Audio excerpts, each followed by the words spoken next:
I prefer to call what we've got now the wasteland.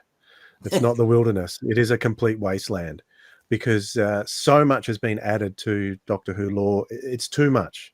It's too much for the IP to handle, and there's too many conflicting things in there. And yeah, you're right. The monoculture. The thing about Doctor Who was it used to be able to bring everybody together, and it's Doctor Who fandom is a microcosm of the world, I believe. So if what you see in Doctor Who fandom is what you're also going to see in the world at large, and with people on opposing sides here and there, people aren't coming together anymore like they used to. So in the wilderness years, we came together with the common goal of creating new Doctor Who that was exciting and new and interesting. That kind of interest is just not there anymore.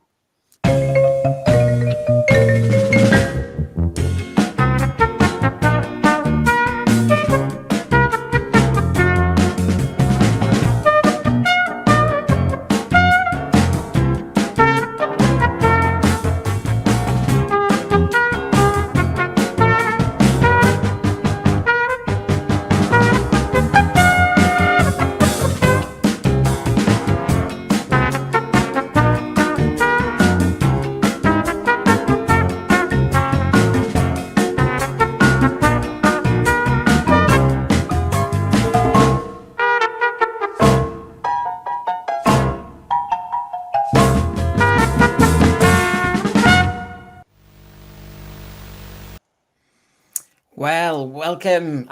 We've got gremlins tonight, so let's see how long this lasts. But good to see you, everybody. Welcome to our Monday night show on the latest warnings from our media insider about this wilderness years of Doctor Who not being the same as the 1990s. Just like RTD1 isn't the same as RTD2, neither are these wilderness years. As Dwayne called it, it's more like a wasteland. This time we face a closed shop and the establishment running a Doctor Who like a cabal.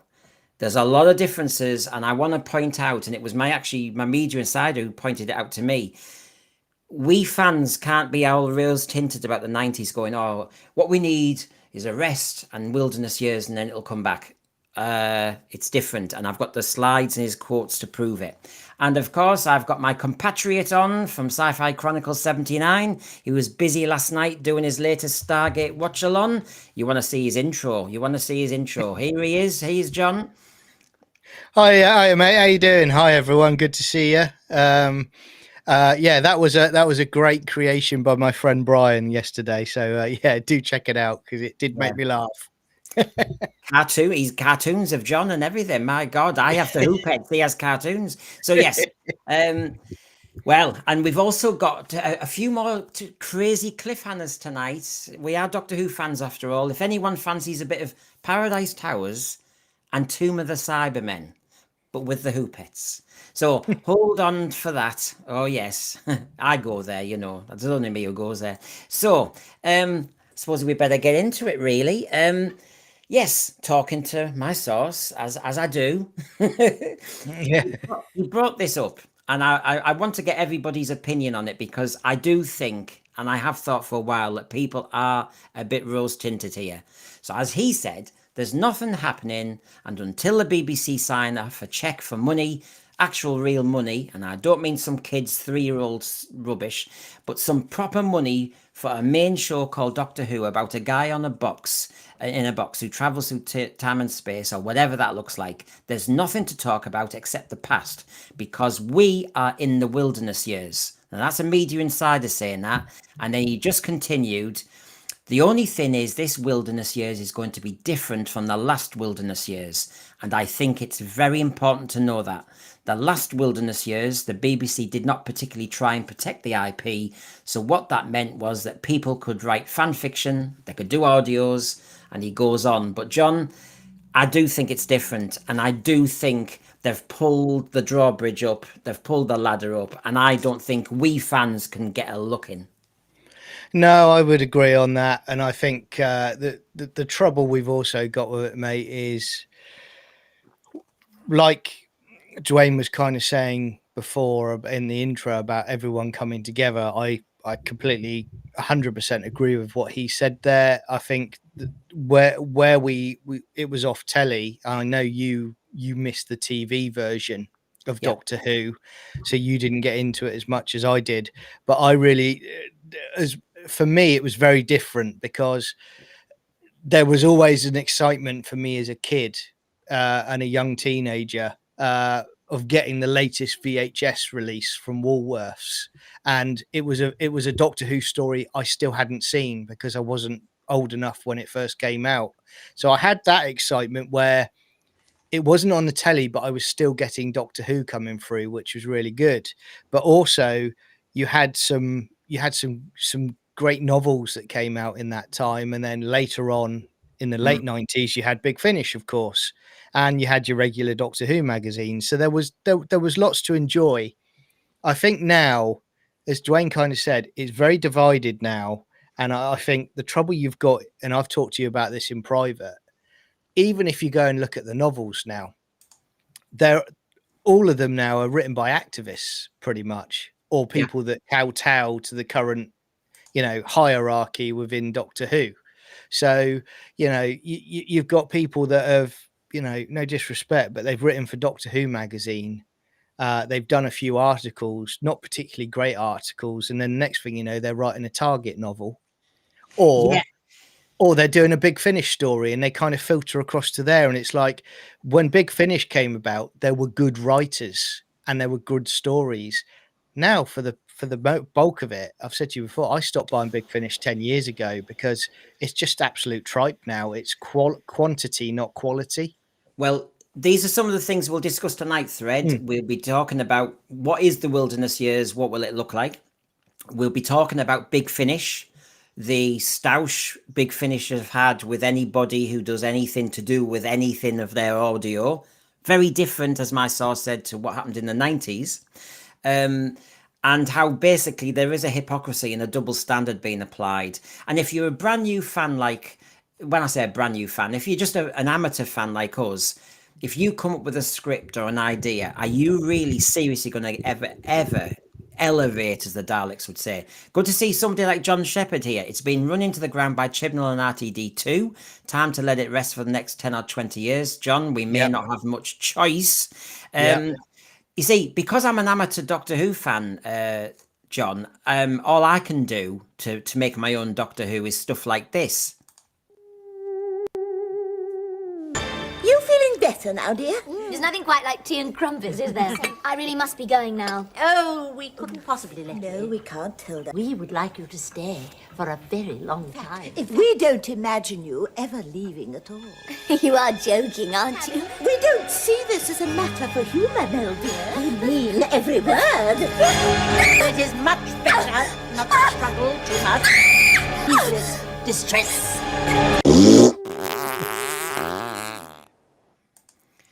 Sorry if you're having your tea.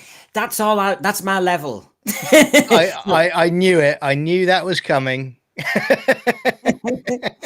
There you go. The Wilderness Years. If you tune into the Sense Free, will be Hoopets farting a lot. To all your classics. So thanks for Garbage Who. He's back from his holidays. Garbage Who, he's there, and that was his little bit of AI. But with that is just the taster. Oh, yeah. My Tomb of the Cybermen, everybody. Oh, it's delicious. Oh, it's wonderful. And I would also say a couple of things I wanted to say quickly as well is like and subscribe to Garbage's channel on YouTube, because he's putting some great stuff out, and he's working on something else at the moment that he's shown me that looks really good. So do check him out.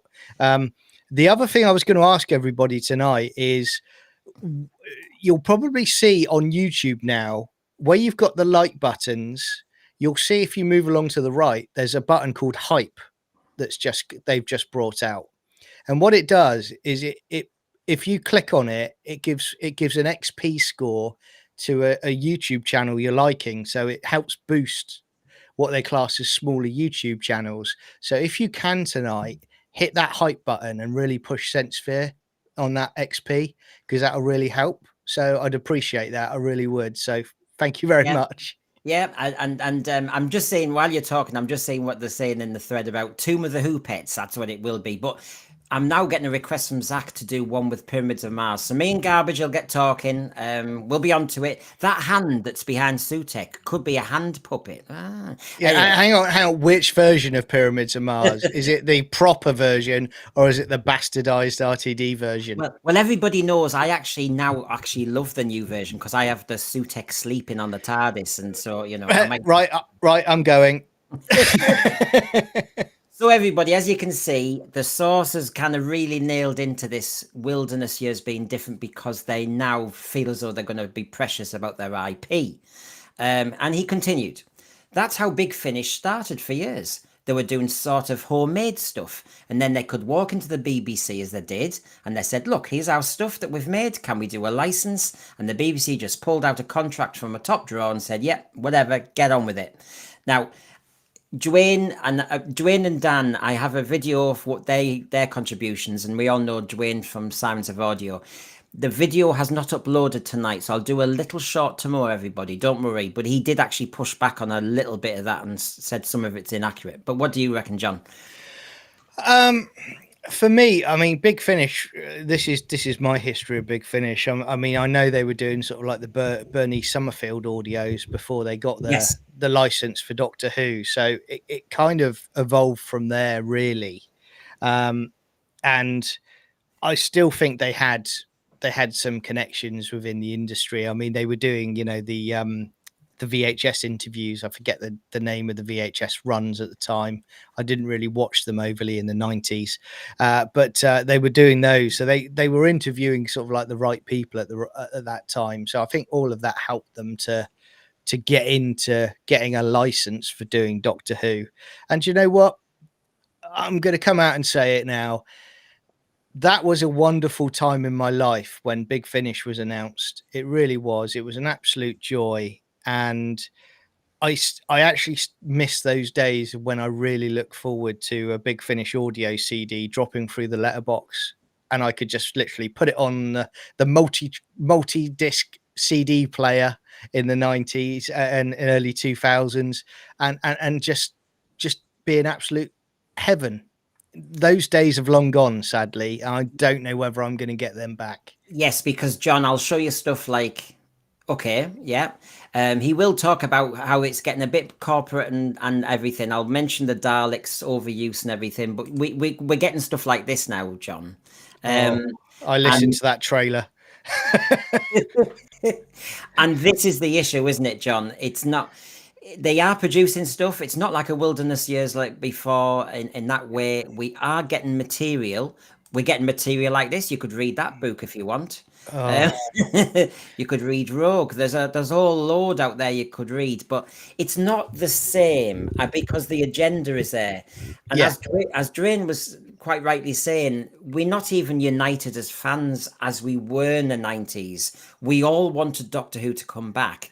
There was a collective input. People were fresh. People were trying out ideas, and it all seemed to create a wave of interest. This time, which camp are you in?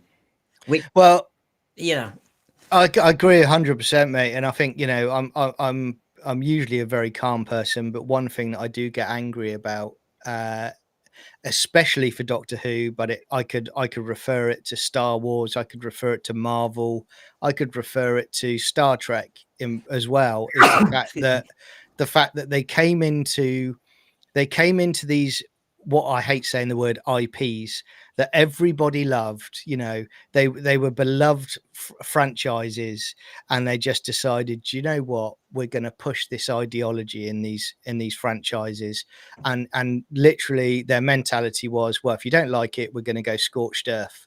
And that's what they did. And it's a shame, and they've split things so badly that you've got what in my opinion, I call the cultists, where they don't actually care about Doctor Who in particular. They care about the fact that they're represented in Doctor Who, and that's a big problem. And I don't think the day is going to come where we get back to those wonderful times where, yes, we did have the wilderness years, but there was stuff to enjoy during that period. I just think too much damage has been done.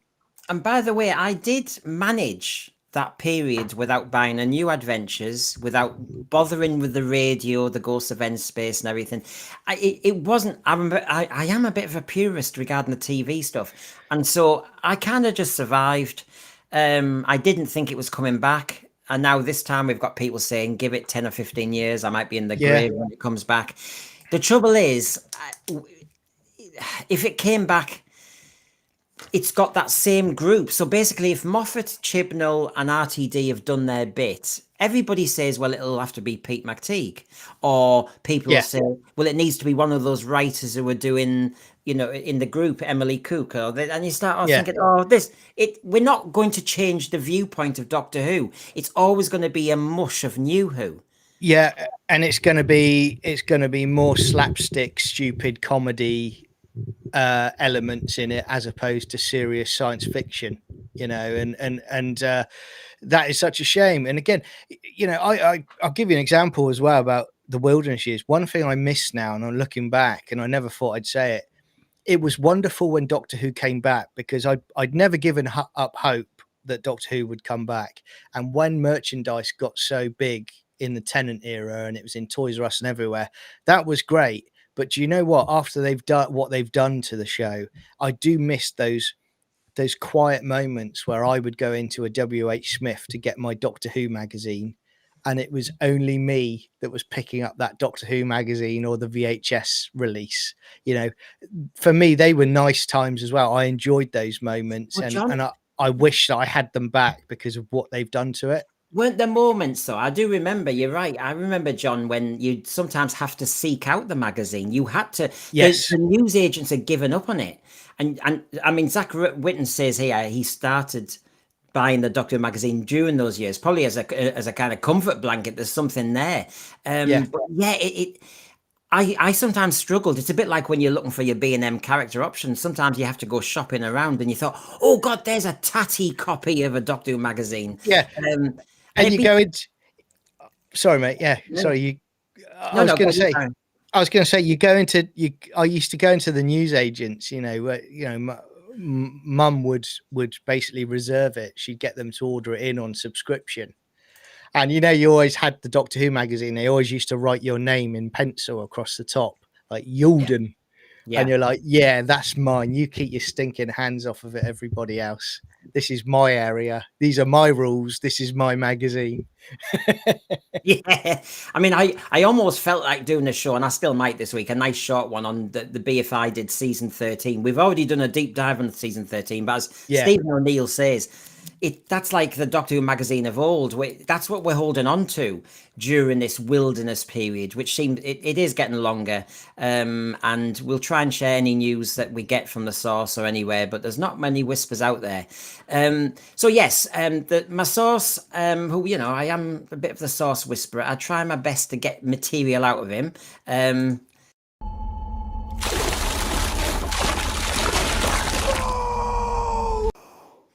I do. I try.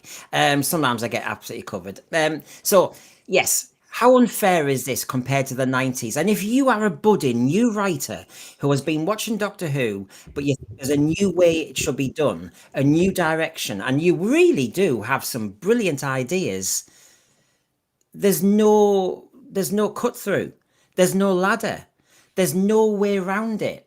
And this is what's worrying me about Doctor Who. If you don't like what Doctor Who is now, how are we going to get it different? And actually, when I was talking to Dwayne and Dan, and like I said, I'll put it out as a short tomorrow, everybody. But John, we were starting to say, in some regards, some of us Doctor Who fans would say that the wilderness years actually have started. They started about 3, 4, 5 years. Oh, yeah.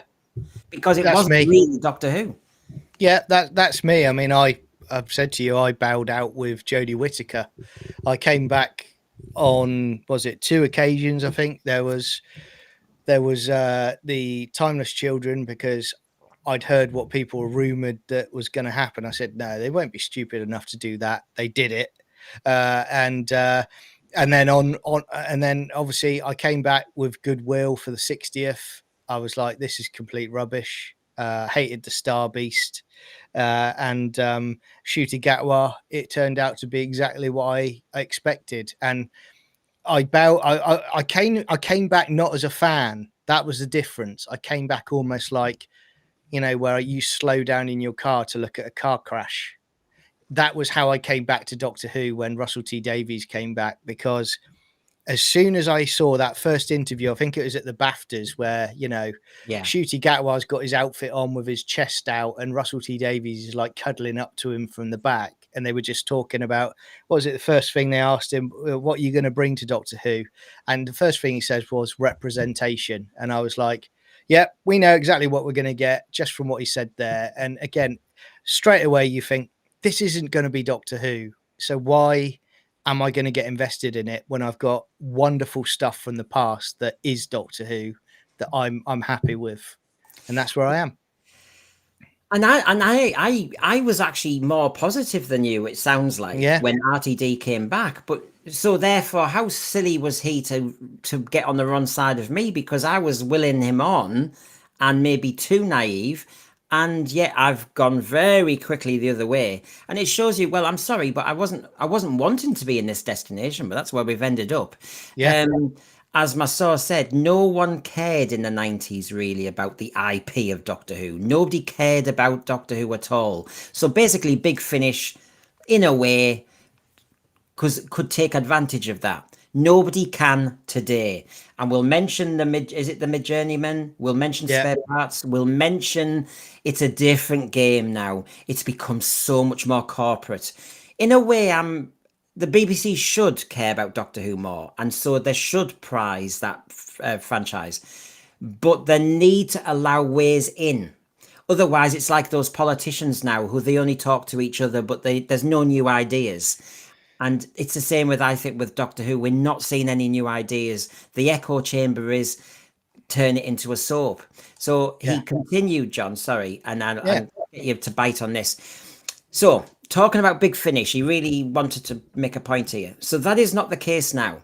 So here's where I take umbrage with Big Finish and some of the things that Russell T Davies said about fans creating. You know, when he did that news round interview recently. Yeah. And you'll be the new future and making and becoming the next thing. Well, no, they won't be able to, because actually what's happening now is Big Finish are going after all the young people who are making anime and AI from their bits of their productions, and they're closing them all down with copyright claims. Now that is going to change the whole landscape. Yeah. Yeah. I mean, again, yeah, I get the fact that, yeah, there are copyright agreements in place, and you know, people protect those IPs and those copyrights. But you're right. If you're talking about innovating, and you're talking about, as Kirk said to Scotty jokingly, young minds, fresh ideas, you're not going to get through at all. I mean, at best, you're lucky if you would get to write an audio for Big Finish, or you would get to do a comic strip in Doctor Who magazine. That's about probably your limit, really, because unless you tick the relevant boxes with the people that have the power of Doctor Who, you're not going to get in there. You know, it's not going to happen. You know, as I said, target novels are a classic example. You could come up with a great idea, but it's like, so where do you stand politically, or from an ideological point of view? Oh, I'm this way. Oh, okay. Well, thanks very much for coming in. All the best for the future. That's the first stop for me. That's one of the main problems that we've got now. I also look at the fact that when you look at copyrights as well, I actually think the BBC and certainly Big Finish are missing a trick, because take this channel, for example, you know, on YouTube, if you put on a clip of their video of an episode, or you could potentially get a copyright strike against you. I think that it would have been a smart move for someone to say, you know what, let's just relax that a bit while we're in this wilderness period, and let fans start to build up a bit of love for the show again by talking about and showing what makes Doctor Who so great. It's free advertising without any hassle to the BBC, but they won't do that, because what are people talking about? They're not talking about the current era of Doctor Who from Jodie onwards, people are talking about the good periods of Doctor Who. Yeah, I mean, my cliffhanger shows. I mean, everybody really got so passionate about wanting to just talk about classic cliffhangers. And by the way, everybody, we will do some more, and we will do New Who as well, just for fairness, because panelists are offering lots of different choices. But and we will try and do a live one, and Muggin's there next to me. I can never get my finger right. I'll try and get you to do the live one, because I think people would love a show on the cliffhangers as live as well, because obviously I was in Spain. But some interesting things coming in the thread here as we go through. And by the way, I've still got plenty more to say on this one from the source. We still haven't finished on the Wilderness Years. We haven't finished on Big Finish, and we haven't finished on what can a new fan do. Because as my thumbnail does say, and it's accurately depicting what he's been saying, which is there's no real future for Doctor Who fans. The future of Doctor Who is not for the fans. You will not get a say. You will not get any input. We are just fodder for the merchandise now. And that's the disappointing thing. And that didn't feel like that in the 90s. That's the shame of it. So as people are saying in the thread, what they're going to hold on to, David Harding in Toronto, I guess the new Wilderness Years era started for me when I stopped watching after The Giggle. I mean, John, you've mentioned those specials. And then, same as me. And that was after I'd written the show off after Revolution of the Daleks, just like John. Came back, had a quick look, didn't like what he saw.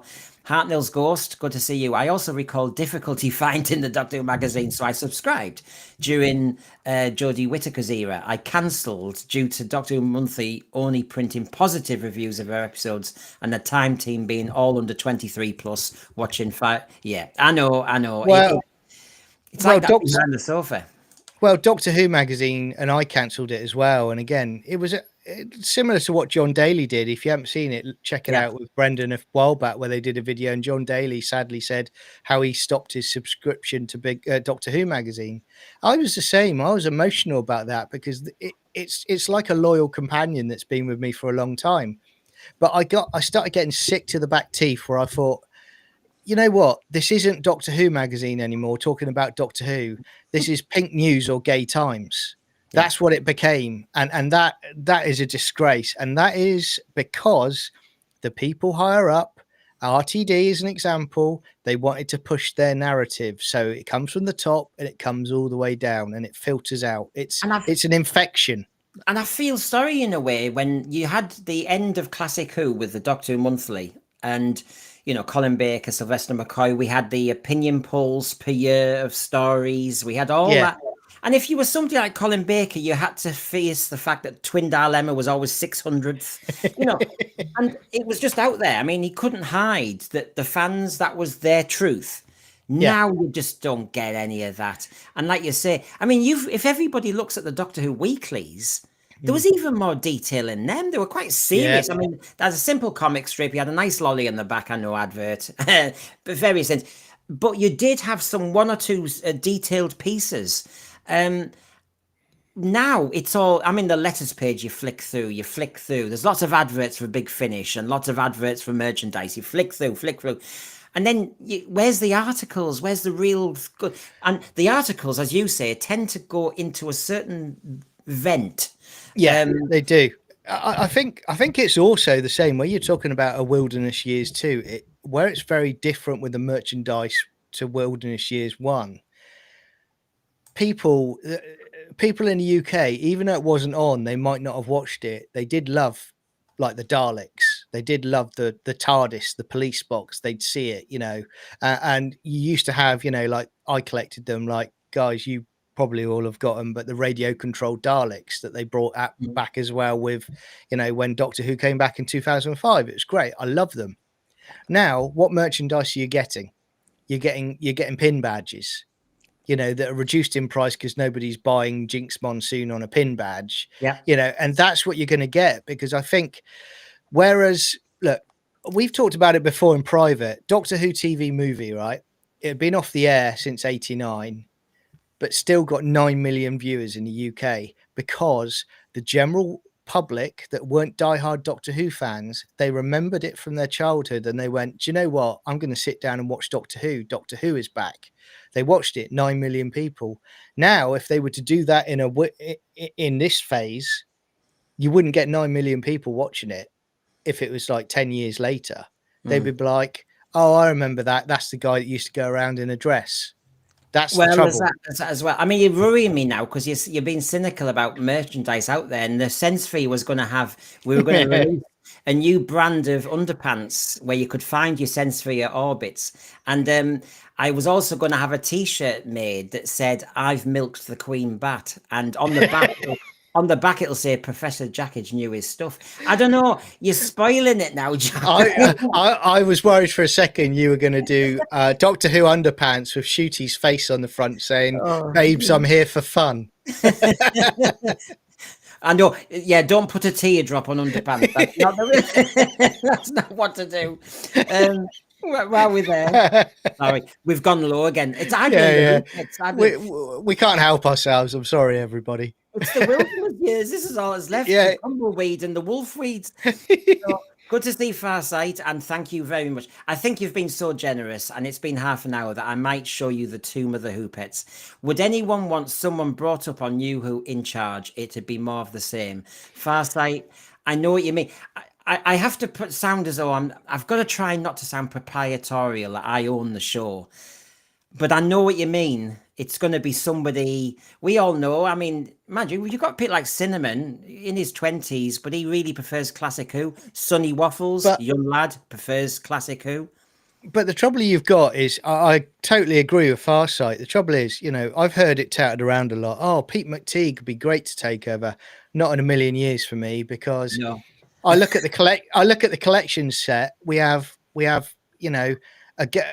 lesbian couple on their first date that they go, do you know what? We're not going to go and get pizza at a restaurant. We're going to go during high tide, or almost when high tide's coming back in, to a cave, and we're going to watch a sea devil being hatched.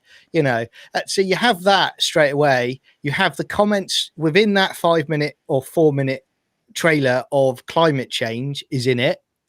Then you have the elements where they also tease about the relationship between Tegan and Nyssa. Now, he was involved in that, and I do not trust that guy one bit, and I do not want him involved in Doctor Who.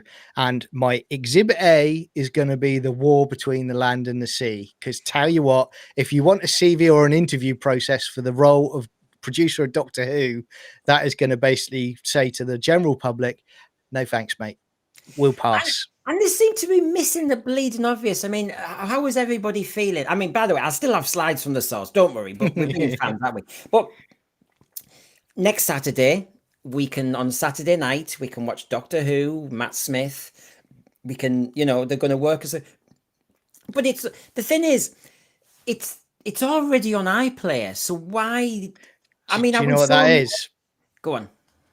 That is them basically saying, without saying it, oh, sorry, we've cocked up. Do you remember when Doctor Who was good? Do you remember when Doctor Who was really popular and it was mainstream and everybody loved Matt Smith as the Doctor? Well, guess what? We're going to put this back on, and then you're going to fall in love with it again. And then we're going to come back with another Doctor that could be gay or could be wearing a dress. You don't know. So that's what they're doing at the moment. This is a very slow creeping PR campaign to try and repair the damage that's been done. Or it's an acknowledgement that Doctor Who's not coming back fast. So both. The lies that they sell, but my source is quite happy with that I said. Batley, not seeing your name before, but good to see you. And I like contrary views because I like not being in an echo chamber myself. So you always get to the top of the pile. Just being contrarian, were the writers during the Pertwee and Baker years writing for fans? I think they were working for a general audience. And I applaud that, Batley. This Ian Levine obsession, JNT gets Ian Levine in as a special advisor. Why? You make TV for everybody, not for somebody. To be honest, I know we all love the clips in Mordrin Undead. We love the clips in Legopolis. We love the clips in Earthshock. But I can do a clip show for you if you want. The point is, it's like, do you want New Who or do you just want clips? And here we are since 2017, where Doctor Who has been made for a small minority of the population. that has carried on, and it is basically not just hit the ground; it's gone to the center of the earth of how bad the show has become. That's where we are now. It wasn't made for the general audience. It was advertised to the general audience to say, you're going to love this, but it was to basically virtue signal to that small minority of people that want that and want to be seen. It's also interesting what Deadman's saying. There was also a vigorous convention scene during the wilderness years. Now it's all corporate. It's all money, money, money. I mean, let's face it. I bless her. I know Liz Sladen had her chat with Carrie Fisher, and suddenly you pay for autographs. I know. And yeah, okay, that the world is going to always move on from that. But I look back at my amazing experience at Lonleat 1983, and just long queues, damp tents, that sort of thing. So I wasn't paying for much. I didn't pay to get in, but but you know, now it is money, money, money, money, money, and queues. And do you want a quick photograph? And then. I don't know. I do miss it. I do miss it, mate. Exactly what you're saying. Sorry to cut you off there by accident, but I had in the 90s, I had my dad, as we know, worked for the BBC. Mm-hmm. I came home one day on a Saturday. I'd played some football, and he says, "Right, you're coming with me."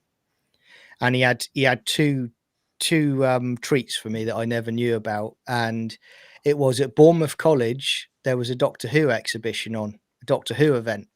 So he took me to Bournemouth College, and the BBC were doing a news segment on it. So it was great. You got to walk around. Liz Sladen was there, Colin Baker. You didn't have to pay for an autograph. They were there for the day, which was lovely. Then they had all the props that were being sold in the stalls. You know, it was wonderful. That was what you were saying before it became corporate, and it was wonderful. And it just, I miss those times, and I miss that. I get the world has to move on, but I do miss the days when not everything was copyrighted and corporate. And this is the whole argument tonight, and this is the argument from the source. I didn't even ask the source this. He just came out of his mouth. He just said it, and it was the fact that as football fans, we're both football fans. The association between the fans on the terraces and the players was similar, because basically we lived in the same streets. We used to. Now they are, up there, they're gods. And I have to say, the media's done the same trick. They're not on our side. They don't even know who we are. They don't even like us. Very similar to what we hear from politicians. You know, you're a this, you're a that. We don't want your sort in Doctor Who. Go and touch grass. You know, the language has changed. They're not one of us.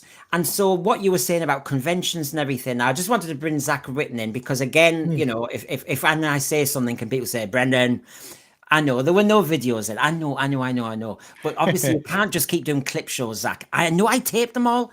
I'm being very, very two-faced. I taped, did you see when they showed you loads of cliffhangers with Lynx taking his helmet off and everything? Did you see that on Sunday nights? Did you see? I taped it, because you got a great clip of the Sea Devils talking. I am totally two-faced on this one. I know. I'm sorry. Hypocritical. Yeah. But you can't just do shows of clips all the time. You can't. And I think there's a laziness going on. Now, Farsight did generously give me a shonky chat, and I did say maybe I should show you the Tomb of the Who Pets. Do you all want the Tomb of the Who Pets? Do you think it's time? Yeah. That might cheer us up. Although let's do it. It is the Who Pets after all. So here we go then. Enjoy, everybody. You think the Cybermen will help you? I shall be the resurrector. Look!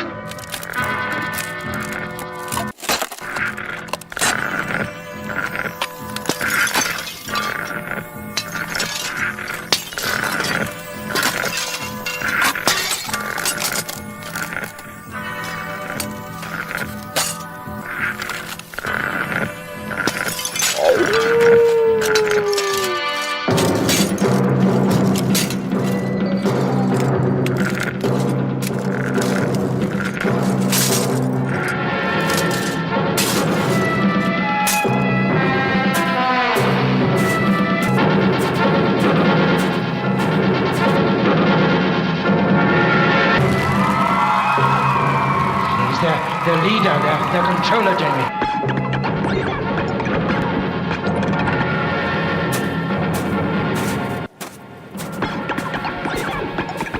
We need your power. You belong to us. Release the Cybermans. Activate them.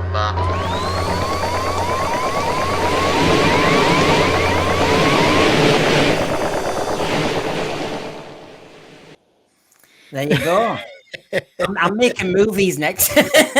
So, Garbage Who, everybody. You know our moderator, lovely lad. Garbage Yeah. Who. I just say to him, can you do the Paradise Towers thing? Can you do some tomb stuff? I love them walking down that other version of it.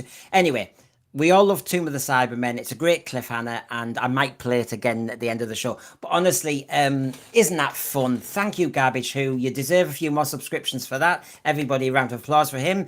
And we'll continue with our discussion, of course, with the source as well. So he's obviously thinking, yeah, as we said, we all know this with YouTube, you know, anything longer than 2 seconds, I have to blur it and everything. Right, Doctor Who is a closed shop, he said. It means the wilderness years will truly be the wilderness years, because if you want Doctor Who, you're going to only have to go to Big Finish, or you're only going to have to go to some BBC book, which is unlikely to, in fact, I guarantee it will not bring up the next creative innovators. So you won't get all the stuff from the New Adventures, that kind of wild out there stuff. John? Yeah, you won't. It's going to come from there, or it's going to be an official Target novel written by so-and-so who once delivered tea to Russell T Davies, and we'll talk about everything except having a monster in it. And the quality, it's the quality isn't there anymore. And I would say, funnily enough, I've been reviewing Star Trek Strange New Worlds recently as well. And although Doctor Who is in a far worse situation, the one thing I would say about both of them is the fact that the characters are all one-dimensional for both Doctor Who and Star Trek. They could be swapped out by someone completely different, and yet they'll be written exactly the same, and the performance will be exactly the same. It's the quality is just not there anymore, and there doesn't seem to be the passion by people now to make something good. It seems to just almost like be just cruise along, you know, and that's Big Finish now for me. You know, Big Finish do a lot of audios now where it's just sludge. It's just not enjoyable at all, and it's a shame to say that with something again where you used to have it regularly dropping through the letterbox. I think those quality days are gone, because the remit certainly for that company is it's not about quality, it's about quantity. It's get as many out as you can, link it to everybody's connected to everybody in Big Finish now.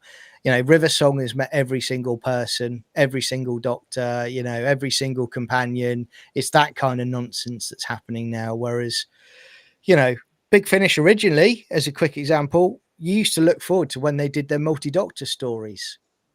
You don't anymore. It's a diminishing return. But it is. I think everybody's been spoiled. And everybody, I mean, I wouldn't thank you for a multi-doctor story in the TV program now. I really wouldn't. I mean, get over it. Just get on with it. Yeah. So I'm glad Zach Witten. Zach, everybody, if you want the Who Pets, me and Garbage to come up with a few others. I mean, there's other ones coming up like Margarine Undead and that. There's the Sea Devils coming out the water. I'll give it away, shall I, Garbage? The Sea Devils are coming out the water, but there might happen to be a dinghy behind them.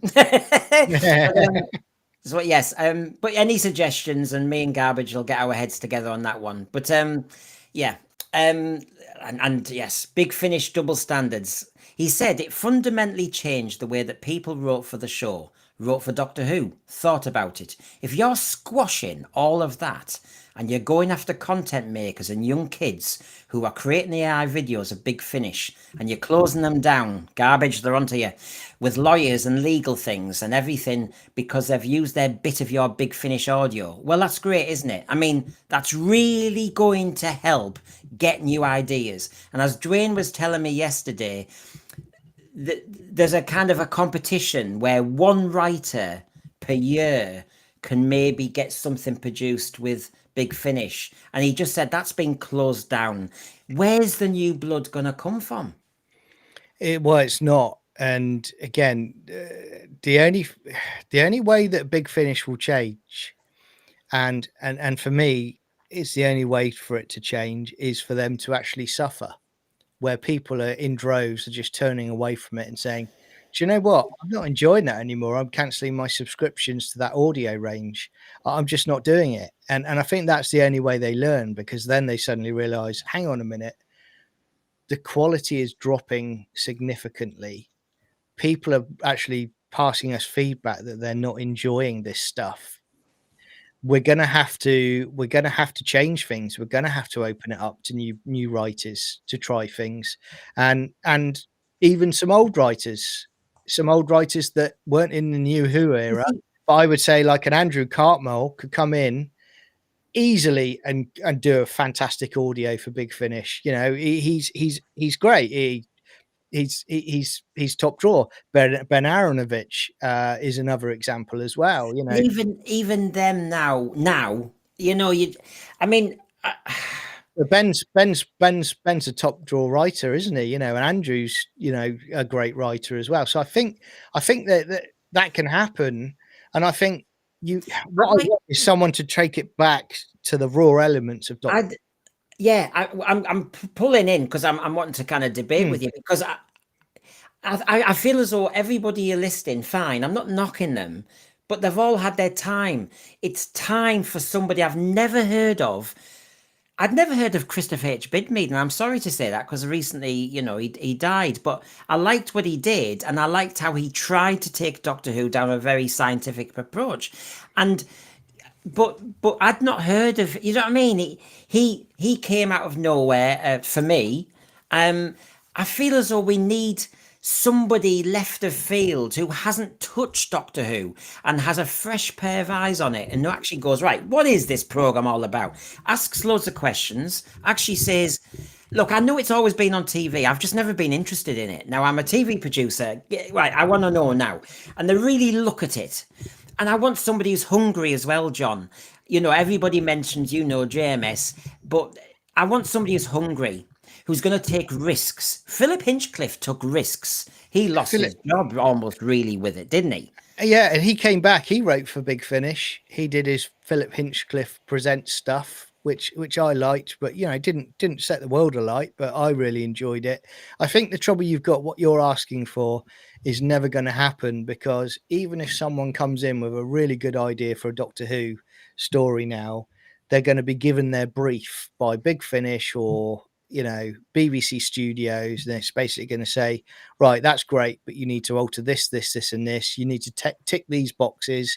We need to have diversity added to it. So by the time you even get to the stage where you're actually almost at a recording script level, it's been bastardized. It's not what it once was to begin with. And I don't think you can get past that, because, you know, I don't think this whole diversity nonsense is ever going away. I think it's here for good. And I think the good days of when we could have intelligent writers writing science fiction, they're diminishing day by day. I think the concern is, because we see it from the police, lawyers, you know, it's everywhere in our society, that in universities it's ingrained. So I don't think this hope that because somebody happened to become president that over here it's all going to change. I don't think it is. I think it's ingrained. And I don't see our prime minister suddenly changing everything because there's a president over there. Not at all. We're doing various things that are so different. So there's no way the writers and all the rest of it. I mean, RTD's got an outstanding achievement award from the Welsh TV, you know. Hey! So there was no connection there, was there? Oh, yeah. I mean, you know, I'm just waiting for the Middlesbrough Writers Awards. Exactly. I'm going to start my own YouTube competition, the Middlesbrough YouTube, you know, Streamers Award, and I might happen to get it. Well, you know, this is where, again, this is where I get angry, because, you know, he gets that award and there's no other reason for giving it than the fact that, you know, He's Welsh. he's Welsh, yeah, and the biggest, you know, production company in Wales is basically he was working for. So nudge, nudge, wink, wink. But I despise everything about that guy. I mean, again, how he's destroyed something so wonderful. Not him entirely. Chibnall, I hold in that same bracket as well. But then just how he slopes off, you know, and then gets this award. He's doing his little PR promo run at the moment, trying to regenerate and re-energize himself. In some gay toilets. I saw the Instagram tweet. Phil Collinson, him, and I think the TV producer, with a photo shoot in some toilets. And I'm thinking, I wonder where this storyline's going to go. Yeah. All you needed just to finish it off is just to have Shooty sat in a urinal, and then it would just be perfect, because that's a perfect. No. That's the Doctor Who they wanted. But again, these people, it angers me, because, like you say, when it went off at the end of 89 with Survival, I still grew up in the 90s. I still had friends at school that, you know, I invited them round. I've said this before. I invited them round to watch Survival with me one day in the wilderness years, and they pointed and laughed at the cheetah people and said it was really low budget. But then it went mainstream when it came back. I miss those days of where I'm like, do you know what? They don't like it, but I like that, because it's mine. It's my own special little treat. And I hate the fact I've got, again, I'm not going to sugarcoat it now. You have these jumped up oiks who don't give any love for the show whatsoever. They don't buy the merchandise, but yet they constantly come to you and basically call you everything under the sun, because you basically say, now hang on a minute, that episode was crap. And they call you a phobe or an ist or whatever. And it's like, no, you don't understand. I'm saying that episode was crap. Here's my reasons why it was crap and why it wasn't Doctor Who. And yet they cannot respond with a proper debate or argument about it. So they go straight for that ist or phobe mentality. That's the problem. What have we discovered, John, without we having to even name names in the last week? Debaters died. Debaters died. And this is the problem. Now, Fergal O'Hagan, thank you very much. Generosity in these wilderness times is much appreciated.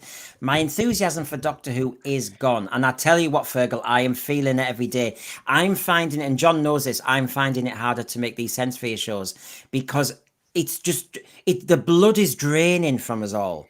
Because... I mean, the source is keeping me going, because I'm hearing about other things, possible bits of rumor, but that's it. That's it. I think, as I've said to you, and I think for people feeling like that, like Fergal's feeling, I think what you do is you lean into your collections. You cry, then you lean into your collection of classic proper Doctor Who, but you come to channels like this and you talk and engage with people that feel exactly the same, but you then talk about good stuff about Doctor Who.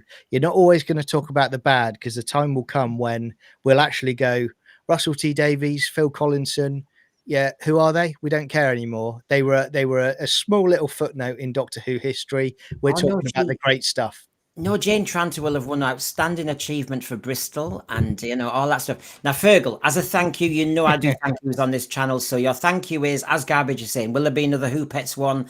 I just love the voice of this one. I absolutely love it, and I don't care if I repeat it. I love it.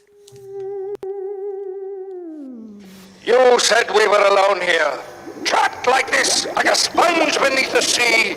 I, Morbius, who once led the High Council of the Time Lords, now reduced to this. Who are you? Where have you come from? You one of the Sisterhood? I thought it was absolutely vital to do this. I'm so proud of the fact that I deserve an award, and I have problems with that, and lots of us on the production. Shut up, RTV. So, I'll throw you more red meat, everybody. The source also said this, and remember, I have this. It must be an innate talent of being the horse whisperer. I'm really good with Doctor Who objects. For example, hello.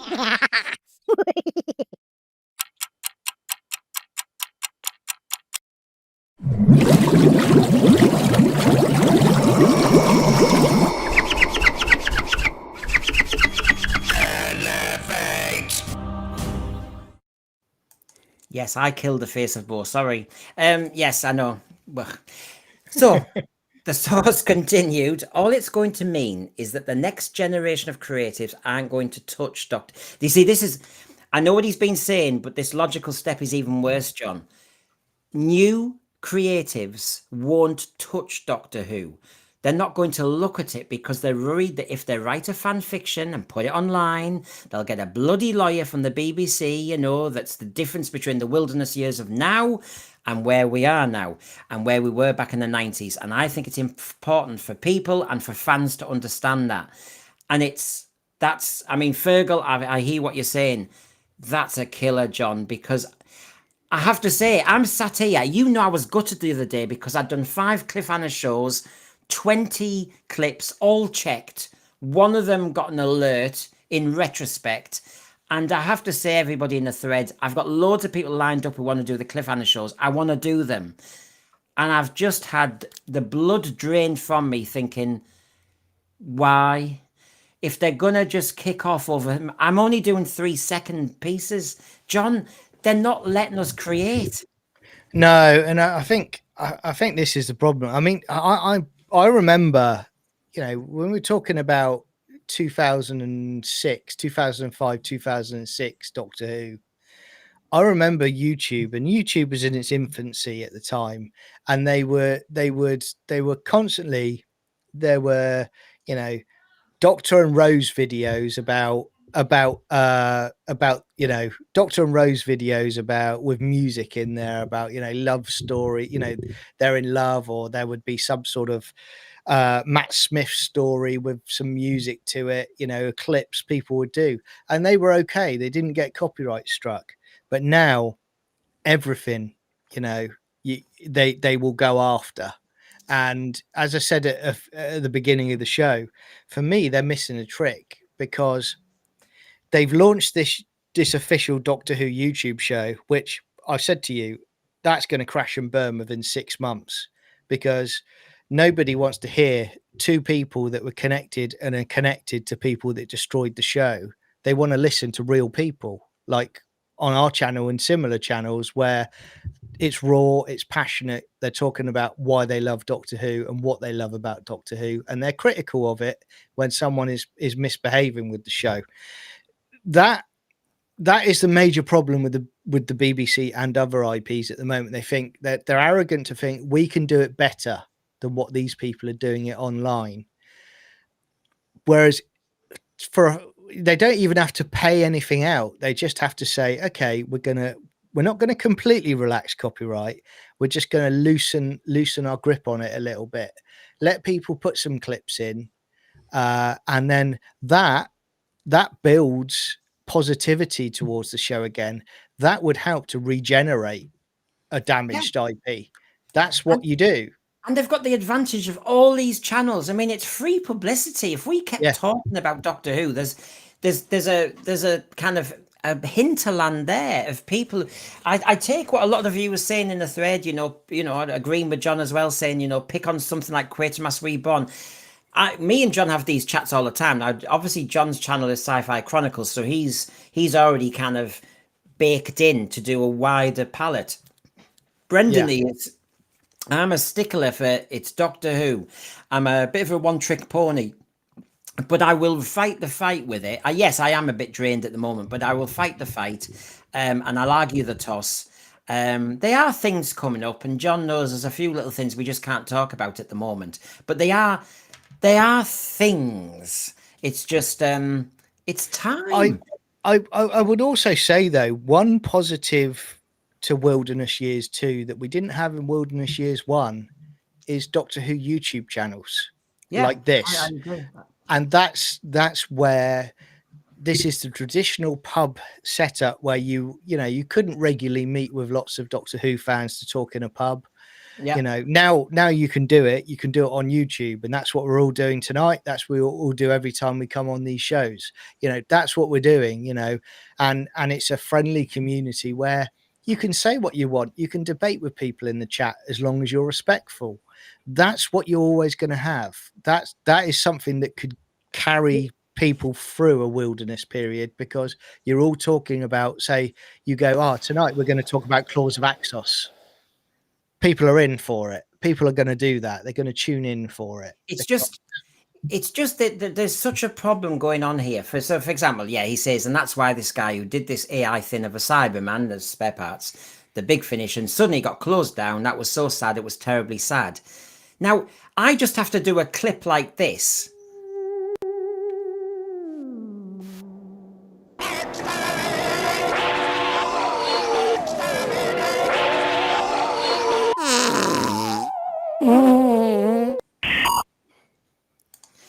And am I going to be struck off? It's silly, isn't it? Because we're taking elements.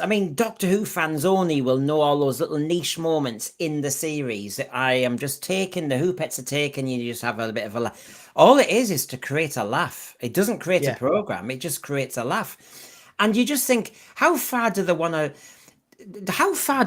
to shut up and silence? Who does this sound like? Silence the Doctor Who fans. As my mum always said, Brendan, you were always like the kid who says the Emperor's got no clothes on. Like you were talking about, we will criticize because we're so invested in it. Yeah. As we have both said, we will criticize our football team. But we've paid our season ticket. We've paid our tickets. If you don't mind, we're allowed. Why the hell do these media lovies, who are all about being progressive and kind, want us to shut our faces? Well, it's the same bubble mindset with these people now that exactly you're getting on a political platform in the UK now, where anybody that is basically saying, no, we've had enough of the trajectory of our country, you're such and such, that's it. You've got to be that kind of person if you don't agree with what we're saying. Instead of actually thinking, do you know what? Let's debate and let's get the viewpoints of other people. They just don't care. It's their way or the highway. And that's the problem now. And their way of doing it is crashing and burning. You're referring as well, going back to what you're saying there, you're referring to Doctor Who in the Mid-Journey. Yeah. And he did fantastic stuff. I enjoyed it. I really enjoyed it. Spare Parts for me is an audio I adore. I loved what he did with it. It kind of, in a strange way, it was very close to the image I had in my head for all this time with the audio. And for him to have that copyright struck, that it didn't surprise me, because I thought they would do it. I don't think they're remotely interested in collaboration, but it was a real shame. But I will say to him, and I will say to everyone here, it's not just Doctor Who, because if you've been reading the press lately, Disney and Warner Bros. Are going after Mid-Journey itself, because what's happening is people are creating their own AI images of iconic characters from their IPs. Yeah. So they're basically they're taking Mid-Journey to court. And this is going to be a regular thing now. So it's going to be interesting how that plays out in a court along the lines of, right, well, who owns this material? Because someone's created it fresh on an AI software system, compared to, well, hang on a minute, do the IP owners own it because it's a Batman character? So it's going to be interesting to see how that plays out. And John, can I just remind everybody of the San Diego Comic-Con in 2024, and a certain Russell T Davies, in part of his spluttering verbal diarrhea, did actually talk about, wouldn't it be great if we AI'd all the classic Doctors who are dead and bring them back? Now, if you're going to waffle on about copyright, RTD, what about the right to somebody's image? And William Hartnell, bust a gut, he did his Doctor Who, he's no longer with us. Patrick Troughton, John Pertwee, the same. I'm sorry, but I'm not wanting you to AI them. I just think that's wrong. If the family agreed, possibly. But I have to say, William Hartnell, John Pertwee, and Patrick Troughton will have had some artistic talent, and they will have had a certain way they want their characters to be portrayed. And AI may not do it. And I have to say, RTD, you think that's allowed, but if I play with 3 seconds from your program, I'm a naughty boy. Yeah, I mean that's it exactly. And I think these people, that when they're doing stuff like that, I don't agree with it at all, because these people should be left to rest in peace, unless they've signed off on it before they pass away. Like what's his name did, who played Darth Vader? I forgot his name all of a sudden. Oh, David Prowse. No, not David Prowse. Did the voice for him. I know. James. Someone would tell me in the chat. It's gone out of my head tonight. So they should be left alone. But it also says to me that when people come up with ideas like that, they have run out of ideas, because they're looking backwards. They're looking to what I call IP farm what has come before. The colorizations of the Doctor Who stories that we saw in the last few years, they were a complete bastardization of what came before. They should never have been done. I've said this before. They go on about money and costing too much, but they got so arrogant they decided to do the colorizations at the time, as opposed to using that money for something else. But John, you've leading us to another point. If they're going to waffle on about copyright, and in some ways I understand it, somebody has to own a property, but how far do you go? Because I was there, I went to the Milton Keynes Utopia, and Benjamin Cook himself said that the War Games colorization and the Daleks colorization, the bod at the top, RTD, said the way it's edited and the way it's now represented for a modern audience has to be akin to New Who.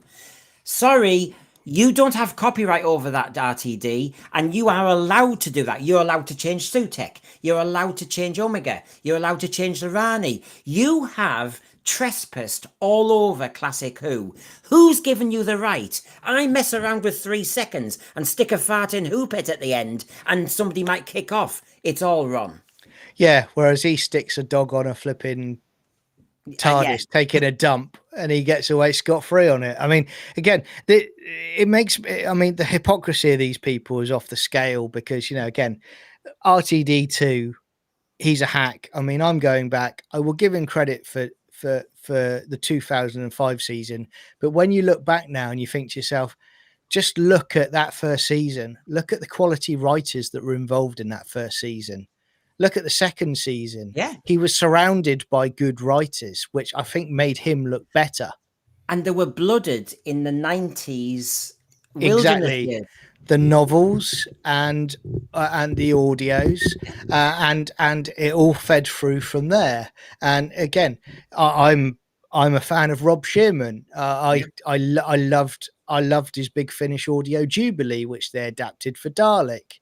And that's what was happening. They were mining stuff from Doctor Who that hadn't been seen on the TV, which helped them. Now, what he's done in the second iteration is he's gone, do you know what? I don't even want to mine that stuff. What I want to do is I just want to go back from the classic series, Nick Sutek, Nick Omega, and then all I'm going to do is just have them as one-dimensional characters, because what I'm really trying to talk about is LGBTQ ideology. Because the other thing is, not only do they want to own the copyright and stop anybody from playing at it, but they actually have no new ideas themselves, but they won't let go of the throne. As Farsight says here, and I want to bore down into this a bit, because Farsight's saying, so if you drew your own version of a Cyberman from Nightmare in Silver, would you get sued? And of course, we know that the issue is, if you print it, if you did something with it, that's when it gets messy. So basically what we're doing, John, is I remember in the 70s in primary school when actually the teachers just let you draw. I mean, I'm sorry, there wasn't much teaching going on. And I remember, if I'd finished all my SRA cards, and if I'd finished all my maths and whatever blooming crap you had to do for a gold star, They said, go and write a story. And I would quickly write a story. It always had Star Trek in it or Doctor Who in it. And I used to love in the 70s with my little pencil drawing the Starship Enterprise. Yeah.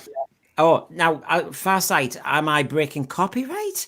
This is the beginning, the nurturing, the development of ideas in a kid who one day might turn those images. I thought RTD said he's a good illustrator. He likes to doodle and that. I mean, for God's sake, we all need that freedom to play around with other people's ideas to build our own. Well, you've just given me a good example in my head of the wilderness years, mate. And when I think I was 12, and I became friends with a guy at school who liked Doctor Who as well. And of course, it was off the air. And what we would do, like you did, at the end, when we'd done our work in class, I was rubbish at drawing. He was really good at art. So he would draw the TARDIS, he would draw the Daleks, the Cybermen, and I would write the stories. So we were there in our classroom at the end. We were developing our own stories of Doctor Who in the wilderness years to keep ourselves going. And then it developed from there where I would go to his, where he would get the latest. He always was ahead of me. Because his parents always got in the VHS release ahead of me, the git. But I would go round there, and I remember 91. I remember going around there and watching Tomb of the Cybermen with him for the first time. We put it on and we played that back to back. Those were the moments in classic Doctor Who in the wilderness years, which were wonderful. And I don't think that's coming now. I don't think there's going to be kids in classes creating stories with a friend doing artwork to come up with an idea. I just don't think that's going to happen now. And I wasted some of those years myself, I have to say. Nobody would have known I was gay because when I was with a girl, and we both liked Doctor Who, and on a Saturday night after Colin Baker's series, I would kind of, she'd come round, a girl would come around our house, and we'd go up to my bedroom or the spare room, and I'd have her watching The Mark of the Rani. I mean, were there any signs I was gay? Not Time Lash, mate. Well, not Time Lash. No, not Time Lash. I remember we watched Mark of the Rani and Vengeance on Varos. We seemed to like all the nonsense where the Sixth Doctor was doing all those word plays and quotes. And then we started writing a script, The Power of Jhana. Still, it's in my copy. Yeah. The Power of Jhana. Oh, yes. And I was writing one, The Crisis on Sappron. I was the first ever where the regeneration hoax started. And it was the Galactic Federation. It was like the United... this is what we were doing instead of actually being with that girl who happened to had to come round. Sorry, I'm serious. I'm a Doctor Who fan. I'm not playing around with girls. Sorry. We're going to write a script. That poor girl, every day she'd come round after school or whatever, and I'd say, do you want to watch Vengeance on Varos Part 1 before we write more of the script? You can imagine me being a passion killer. That's what Doctor Who did to us, but maybe there was another issue. And, from there, when we were doing that, we then got people, other lads coming in who weren't Doctor Who fans, but they became Doctor Who fans because they could see the enthusiasm we had for what we were doing. That's not there now because kids are not interested in it at all. I mean, what was it? I mean, you had the demographics when we were doing the Sunday morning shows. I forget what they are now, but it was basically saying that the kids were just not tuning in to Doctor Who under RTD 2 at all. They were off doing other things. And that is the biggest indictment because you can lose the adults, you can lose, the late teens, but if you start losing the kids, that's when you're in serious trouble, and it's very difficult to come back. But like in football, you want to get the 8-year-olds and all the rest of it. Yeah. William, look, at least your fanfic sounds readable, watchable, Brendan. Yeah, I didn't pull the girl, though, did I? Marie UK, I'm a Catholic. Yeah, I was. I was a faithful companion of Jesus. We went to a school called the FCJs. All my drawings at school had to include Jesus. My dad, who was an atheist, told me when I was 4 that God was a spaceman. So he got me into sci-fi. I went to Sunday school and I drew, because they said draw God. So I drew God as a spaceman. I was slippered at 4. So thank you, Dad. And thank you, the tolerant world.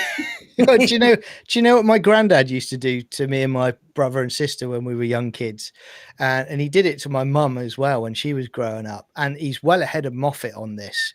Every time that we used to go into Bristol or we go to Cardiff, where you go past the town statues, you know, the bronze statues, you know, they're sat on a horse or something like that. He'd go, that's me, that is. He goes, that's me, because of all the work I've done in the town. They've put a statue up at me. And we used to believe him every single time we'd go to a town or city and there was a statue there. Now, he was ahead of the game of Moffat. He was basically, he was doing the statues before Moffat was even thinking about it. So hats off to my granddad there, because he terrified us and he was ahead of the game by about 2 decades. Now I've been a bad teacher tonight. I've gone off script, so I'm gonna blame John, because you never blame yourself. It's always my fault, everybody. The future of Doctor Who is not for the fans was my advert. The source was the talker who told me these details. I'll just get us all back in shipshape in line again. Yep.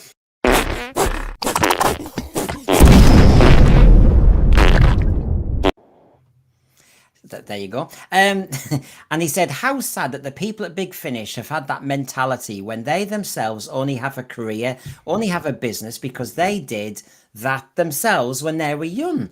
But of course, with the origins of Big Finish, they were the outsiders to the whole thing in the 90s, weren't they? Whereas now, a lot of the writers of Big Finish are kind of on the wide circuit of the RTD court. Because I see all, and I've taken the names out that he named just to help, but we all know the names. Yeah, John and me have said some of them. The point is, there's no way in.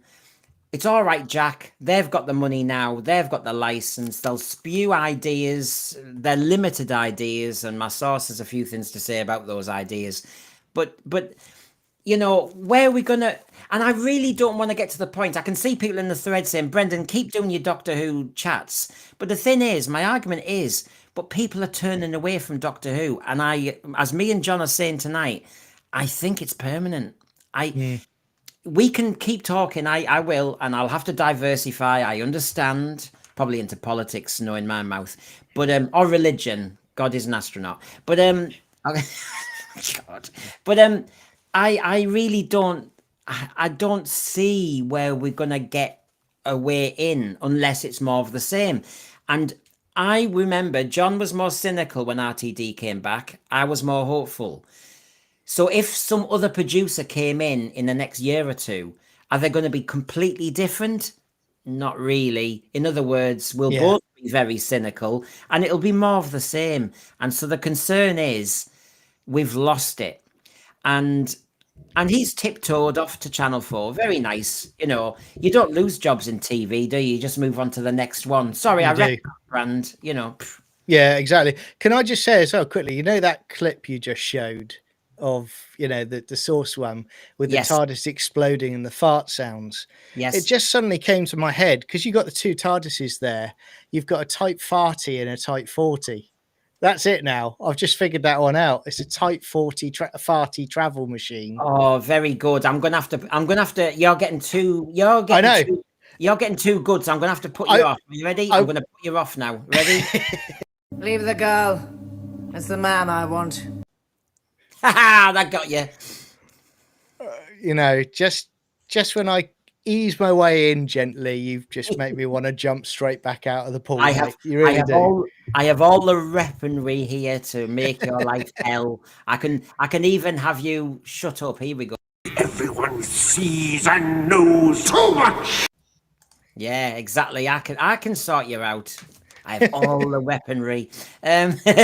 So yes, these are all quotes, as we all know. I was talking to him again yesterday, and we may have more news in the future about various things. But yeah, I wonder who he is. I mean, Sophie Aldred, she denied that she was the source. YouTube is melting with everyone pondering, thinking, sweating over who is the source. Be allowed to make contact with the source. Prepare for access to the source.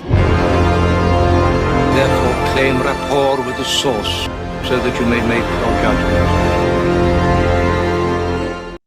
I'm going to have to edit that. Prepare for access to the source. It sounds as though we're back in them tiptoed toilets. Sorry, it's all wrong. It's wrong. It's wrong. It's prepare for access to the source. You'll go mad. Hello. Suddenly see a shadow behind you. Brendan, you predator. You know. Unbelievable. So sorry, folks. I'm being naughty tonight. You know, we can't help it. It's natural, isn't it? It just comes out, doesn't it, during the show, doesn't it, mate? It's more natural. It's more natural for some people. But anyway. Anyway.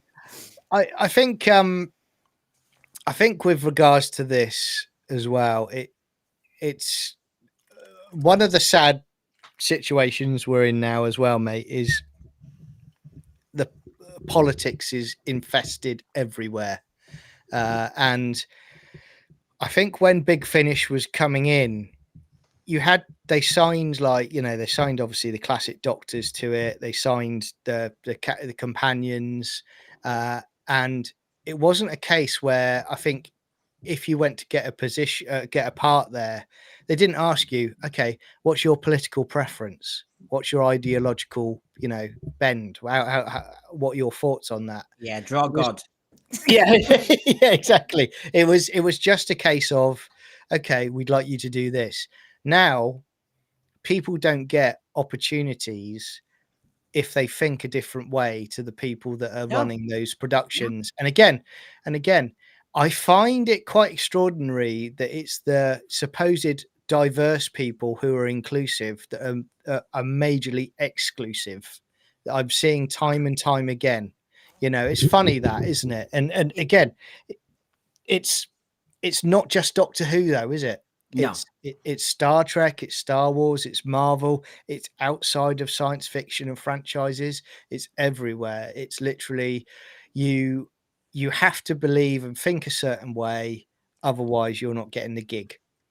And that's where we are now to where we weren't in Wilderness Years 1. So therefore they run the risk.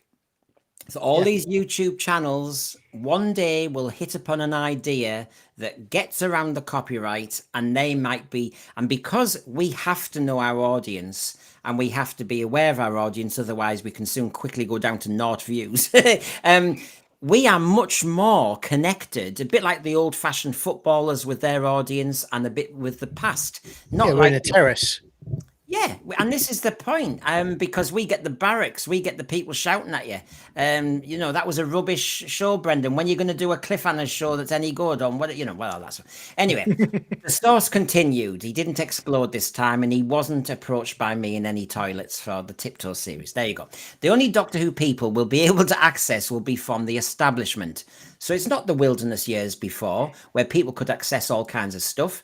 If you put a Doctor Who fan fiction book out there, even if people aren't charging for it, Farsight, but you put it out somewhere in the current environment, you could risk a legal team coming in after you and saying, take that down from Reddit or take that down from your website. If you're a writer and you put your version of a Doctor Who book on your site to promote yourself, Farsight, and to say, hey, listen, here's what I would do with Doctor Who, which is what Big Finish did in the first place.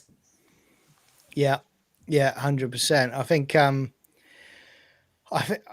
it always makes me laugh with Big Finish, because Big Finish, I used to go into my local comic book store, that was struggling. They always struggle, local comic book stores, but they're wonderful places to go in. And my guy that runs my comic book store, he's a friend. I always wanted to go and order Big Finish from him, because I thought everyone wins then. Big Finish are getting a sale, the comic book store's getting a sale. But more and more, they started to put more guardrails up so that, as they do on their adverts, so subscribers get more at bigfinish.com. And it would be trying to entice you to go direct to Big Finish as opposed to going through your local comic book store. And it got to a point where they actually put up a rule where they basically said, right, okay, we're releasing it on this date on Big Finish on the website. And then you would have to wait 30 days before they would release it retail to the comic book stores. So if you wanted to support your comic book store, you had to wait 30 days after release. And that wasn't done for any other reason than to say, we want to eliminate this element of it and we want it all direct. And wait, look, you've got farmers in that same predicament. You know, they sell milk for a very cheap price to the big supermarkets who want everything direct. And then we've killed the high street. You know, it's the same argument everywhere, isn't it? The high streets died because everyone can go online, or the super dupers can do what they want.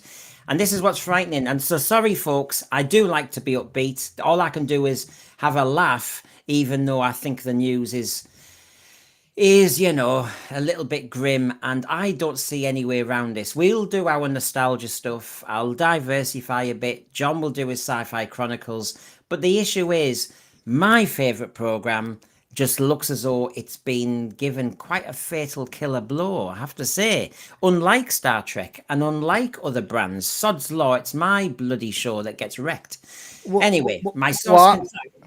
Go on. I am going to... Yeah, sorry, you go for it, yeah. No, I'll just put this out. I know. Good, save yourself up. Yeah. Big Finish wouldn't have got a chance to do the audios now in today's climate, and they're part of the problem. So these people who've got a career from having been the outsiders and the innovators are now closing down the next generation of innovators. I mean, that's a media insider, everybody. And John, how can I be upbeat about that? Yeah, again, it's you will be like us, then you'll get the gig. You know, if you're not like us, you won't get the gig, and that's it. It's a closed club now. It's the bubble. It's not going to change. It's only going to get worse as time goes on. It's I don't actually think that people are actually recruited in for talent now. I actually think they're recruited in a lot more by who they know in the clique. You know, just look at the current run of Doctor Who, where you had the writers in the second season of Doctor Who. They should never have been anywhere near writing an episode of Doctor Who. And one in particular should not have been anywhere near what is classed as a kids show. But they were allowed in, not because they've got ability. It's because they think like the person that's producing the show, and that is it. And the people that are effectively managing that producer of the show, we've said before, they think like him, but they're also not going to put his feet to the fire and draw him back and say, no, you're not doing that.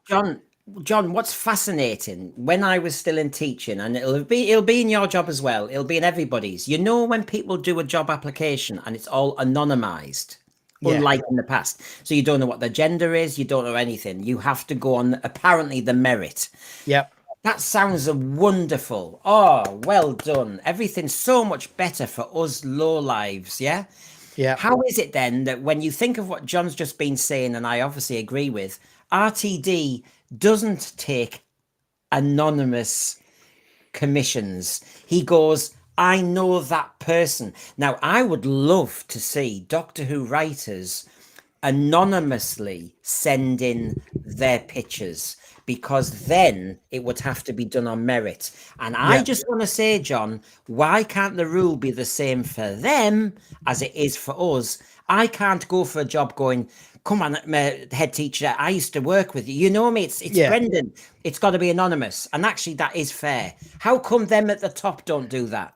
Well, I agree 100% on that, you know, but, you know, they always find a way of rigging the game. When I was working for a corporate firm a few years ago, you know, a promotion role came up, and you know who was already going to get the job before the interview process had began. It was the sales director's best mate.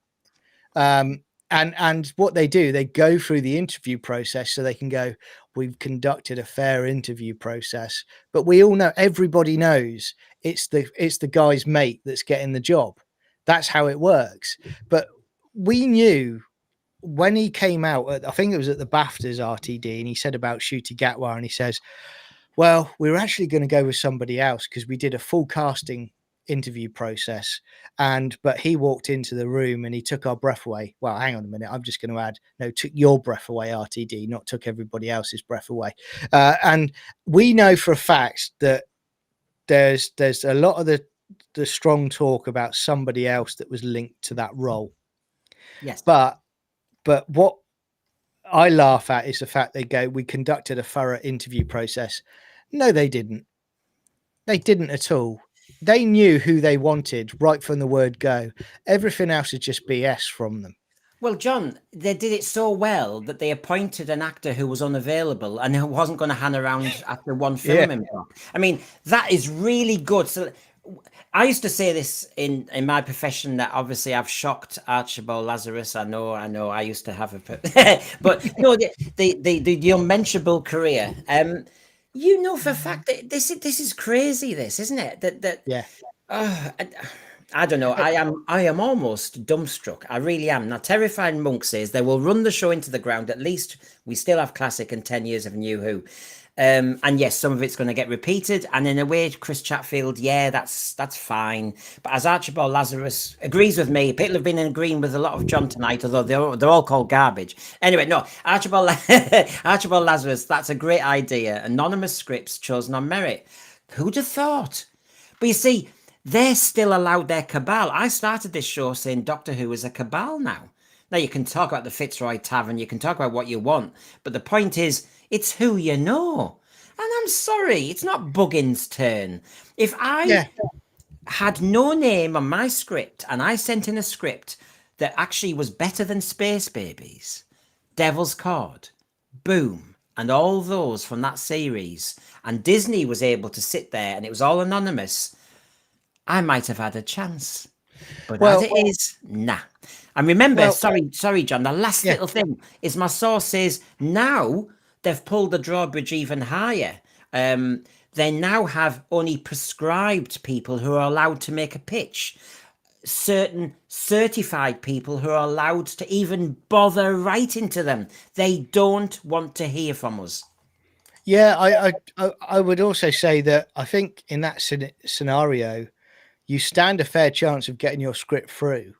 But I will say again, when that script gets to actually being seen on TV, it'll be completely different to what you imagined and what you wrote in that first draft. Because what you would have with someone like RTD is you could have a serious sci-fi story that involves the Daleks and the Cybermen, and the next thing you know, it's being broadcast and it's been added a massive chunk of, oh, there's a gay relationship happening while Daleks and Cybermen are shooting each other across the town. You know, that's the trouble you've got as well, because they will bastardize a script. And I think I would be interested to hear what the source says on this, because I think this has gone on for a long time, but I wouldn't put it past these types of people to actually go, do you know what?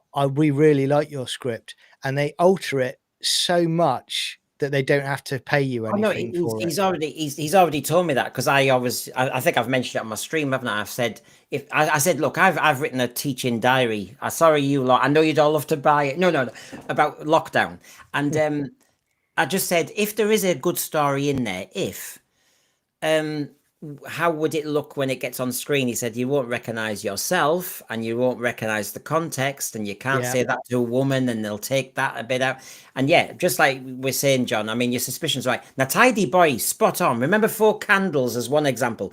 Precisely why Ronnie Barker used to send in scripts anonymously, so there was no risk of nepotism. Yep. He risked it. I mean, he was putting... It was his own show, him and Ronnie Corbett, and yet he did that proper way. And of course, Four Candles and some of the best sketches actually were written by Ronnie Barker, weren't they? Yeah, I think, but again, I don't think we're ever going to get a time again. It's a different franchise, but Star Trek: The Next Generation, where they had an open script policy where people could send in their scripts and they would do it. And one guy got commissioned for it. And there's a great documentary called Chaos on the Bridge, where he started writing this script and he sees Gene Roddenberry in the hallway, and Gene Roddenberry says to him, sorry, friend, but looks like we're going to have to part company. And Ronald D. Moore is there talking about it, and he goes, this guy actually thought that Gene Roddenberry was sick or was leaving the company. He didn't realize that he'd just been fired. And the next thing you saw, he's in the hallway with his gear, only a week after being commissioned, and he's out on his ear. So you won't get anything like that anymore. It's literally very surgical. It's who we know within the industry. Oh, okay, they think like we do. Great, get them in. That's how it's going to be. Yeah, and as I used to joke, I'm a Middlesbrough lad, and so all they'll write about Middlesbrough is smoggy creams. As it was, I did enjoy it in the end, I have to admit. Now, Robert Payne here says there's a tradition of turning down ideas, changing them enough to claim the ideas themselves. These are the people who want copyright claims. They want ownership. I agree, Robert. And we know it happens. In fact, I don't care what profession you've been in. We all know those scallies, magpies, who take your idea, nick it, butcher it, tart it up, and suddenly they're the genius. Oh, yes, we know. And we know who they are in every office out there. And we know that RTD is not above this. He has used ideas that other people have written, and he's changed them, and they're not getting credit. We know this happens. He's now got what's called power, and that's the danger. He's now on the inside, and it's just not the same. So just finishing off where my source is going, he was not happy. By the way, everybody, I have held back, it could be almost a week of shows, what he said about the RTD era. And I've saved them because, my God, there's so much. So I'll wait till you're all salivating, because I know we've all had a hard time, but I could do a week of what the source thinks of RTD. Oh, tasty stuff. Anyway, look, you can't run a 60-year-old. So he was trying to be fine about Big Finish and all the rest of it. He said, you can't run a 60-year-old sci-fi show and be constantly for decades creating content that's going to stay interesting. Nobody does that. People come in for a couple of years, Verity Lambert, Philip Hinchcliffe, all them. They say, right, I'll do 2 or 3 seasons, I'll do 5 years, and then they're gone because they need new ideas. Everybody runs out of steam. And if you look at what Big Finish are doing, I mean, that is just franchise, corporate franchise stuff. Last slide, John, just to prove the point. And he said this.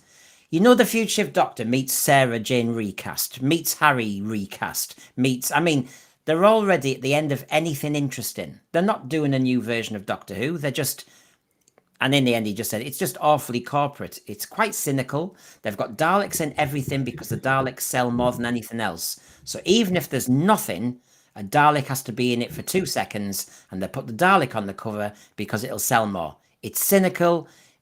And then I'm adding my words now. It's an abuse of the fans, and it's a lie to the fans, and it's actually, it's the utter unfairness. You are an empty husk of ideas, but you're doing all this with Terry Nation or somebody else's stuff. And just as I was saying, John, about AIs of William Hartnell and Patrick Troughton, I'm not sure, my opinion, Sarah Jane recast. I know it's her daughter. I know. I don't agree with it. But why can't Liz Sladen's daughter, and I'm not having a dig, it's just an example, but be another character and give her the role? Why does Harry Sullivan have to be recast? Why do we have to have people playing John Pertwee's character? I don't know. Why are we doing this? Because it's deepening in it. I've never ever entertained it. The only ones I've ever entertained were the David Bradley First Doctor ones that I kind of felt was like an Elseworlds Doctor. I was okay with it, but when I've listened to those audios and it's the new Sarah Jane or it's the new Harry Sullivan, I'm sorry, but I will always iconically have Liz Sladen or Ian Marter in my head. That's just how I am. And straight away, I'm thinking, instantly, this is a downgrade. You're right. They should have been different characters. But I agree with what the source is saying 100%, because I'll give you another example. There was a Big Finish audio run with the 4th Doctor, played by Tom Baker, right?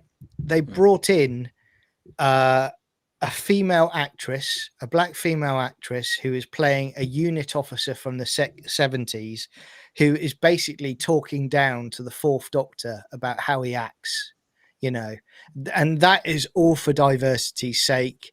It is the worst acting you've ever heard in your life, and it is painful to get through an audio. That's where Big Finish are now. That's the problem with it. And I also just want to say, this is why, you know, when we're talking about people being able, you know, new writers to be given opportunities, this is why I've always got so much respect for Andrew Cartmel. It was my era, but you know, he took the chance to have people like Ben Anarovich on and other writers. He took the chance, and he gave new writers opportunities, and that is kind of like someone you do need now, that is basically going to go, right, okay, Doctor Who's in a real mess. If it's going to come back, we're going to need new writers. And he would literally scout, and he would look to find new writers that he thinks would fit Doctor Who, not writers that he thinks, like RTD thinks, I can bring them in to write on Doctor Who. It doesn't fit Doctor Who, but it fits my ideology. Well, as you know, he has this. I mean, he's a mentor now for a lot of writers. So, and a mentor gives you a position of power, which means that you're going to try and please rather than say, no, actually, I know RTD, you know, thank you for helping me, but, you know, your version of Doctor Who is not my version. Can I show it? Would you dare? I don't think he'd tolerate it. He'd pretend he is, but he wouldn't tolerate it. Now, Squinty Mint here says, surely the reason Doctor Who came back was not because the BBC were enthusiastic, but RTD was. Well, that's what my source said, yeah. They were going to finish it after Jodie. It only happened because of his reputation outside of Who. And I suppose within Who, because he did bring it back in 2005 successfully. The next generation will prove themselves elsewhere. And I have to say, Squinty Mint, the more I talk about this, John, the more I think about this. So. I actually think Doctor Who needs to be whopped by a brand new science fiction show that might do things like time travel and all the rest of it, but it is whopped. Because I have to say, I think that's the only thing we fans can actually do, which is actually to challenge it, because it's become establishment. It's become this icon. And I'm sorry, but none of us like tall poppies. And although I love Doctor Who, and you can't touch my old Doctor Who, new Who is dead. And if it is dead, shall we all collectively not try and get it back in 10 years' time or anything? Shall we actually come up with a brand new science fiction show that's quite parallel to Doctor Who? I know Primeval tried it a bit, but come on, we can do it and actually stuff Doctor Who and take it on and kill it. But then the trouble you've got again is you're back to the same problem where people aren't given the opportunities. I mean, let's go back to, you know, the 2000s era. Doctor Who was a success, and it made the BBC look at other IPs. What did we get in that period? We got, what was it? We got Merlin. They even did a series of Robin Hood at the time, and brought that back for Saturday evenings, you know, and that's what it did. They gave people the opportunity. Now, because it's so awful, they're even more guarded and protective about what they'll commission. But I've said to you before, mate, and I will stick to this. I am of the opinion now, and again, I've been a BBC lifer, you know, with my dad working in the industry before he passed. But I'm at a point now, I don't like what the BBC has become. And I still stick to my view that I think it's time for the Doctor Who to be sold by the BBC to a large streaming platform, because I think that's the only way you'll potentially get good Doctor Who again. You won't ever get it on the BBC. That's not going to happen. Now, one thing that gives me positives about this is under the new stewardship of Amazon, I think it could work at Amazon. And also, I like what I'm hearing about Paramount at the moment with the takeover. They've brought in a guy from Apple who has created some good series and been involved in it. So there's a lot of potential out there. But the BBC, as you've said and the source has said, there are people that don't care about Doctor Who. They don't really care about how good it could be or the potential of the franchise. So it needs to be moved to people that are willing to at least honor it or trying to bring it back to what it was. I would buy into what you say. Look, you know, I'm flexible enough. I'd buy into it to a degree. My concern is there is an element that made Doctor Who so magical. For some reason, it was quintessentially British. Now, you've listed Amazon, Paramount and everything. My concern is once it's been prized away from being a British asset, so to speak, it might go very corporate brand, which is what Big Finish have done. And that's just my slight concern with that. Now, Chris Chatfield, obviously, we all love irony. If it's dead, Brendan, what are we all doing here? Well, I'm worried about whether it can properly come back, Chris. But I get your point, and I get your irony. Paul Thomas Ashworth, thank you for in these dark wolfweed times. Thank you very much. Brendan, have you seen the US TV series Timeless? No, I think you're recommending it, so I need to probably have a look. Is that on Netflix or something? What's that on? Because I do like there was a Time series. It was a bit Quantum Leapish. Oh God, Jamie downstairs. It was 3 people, but they went into a pod thing and they kept going to different places, and there was I think I know what you mean. I think there's some good. There are some good shows out there. I think Doctor Who, when we talk about giving Doctor Who a bloody nose, I think Doctor Who's been giving itself a bloody nose for several years.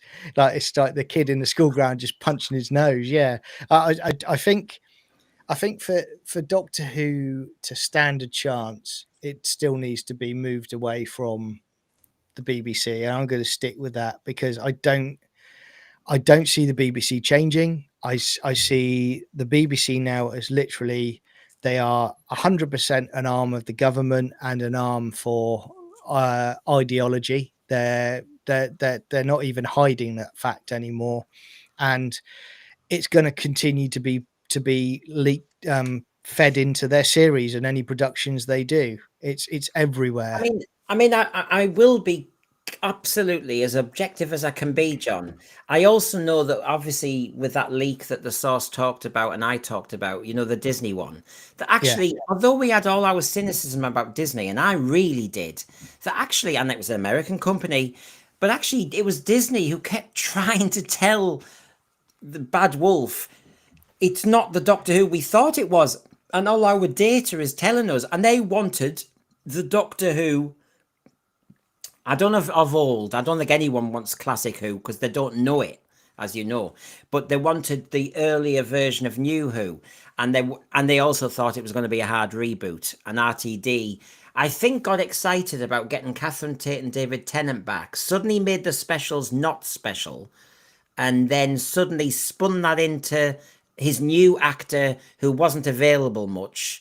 And had never been a lead actor before. That's clever. Well done. Yeah. And couldn't hack it beyond one filming block. So you bought into this great talent who has no commitment, has never led a show before. What are we doing? What are we doing? My lord, your channel's the same. It's great when you see new names, isn't it? My lord, what's that? Chaos. My lord Chaos. Paramount is not a good indicator, John, of a company that has the best interests of a series in mind, considering the political climate in the US. I would push back and disagree on that based on the guy that they have just brought in from Apple, who has got a very good track record of producing good series. I think that Paramount will be one to look at. I think that there are things they've got to fix, certainly, but I think Paramount could be a positive for the next few years, in my opinion. And Strange New Worlds is going to end. I'm pleased it's ending. It's garbage of the highest order. And I will be doing a mini news bite this week about the combo thing that was warned in San Diego. And we all know it's not just the TARDIS. It's obviously the warning about, Anyway, Terry Stewart. You can recast Susan, Romana, or even Jenny because they are Time Lords and can have been regenerated. Anyone else, no thanks. Now, Jared Cooper, I can't forget this because generosity is generosity, and I have to be polite. Now, you say, Jared, Doctor Who has had amazing writers for years and a good pool of fresh talent. Unfortunately, they have been trapped in Big Finish. Now, before either of us respond, that's very generous of you. We will discuss it. We will respect it. But I think you deserve maybe... Do you want to see Tomb of the Hoopets one more time? As a lovely reward, Jared. Thank you for that. Why not? And why not? Took me 20 hours to make, so why not? Here we go. You think the Cybermen will help you? I shall be their resurrector. Look!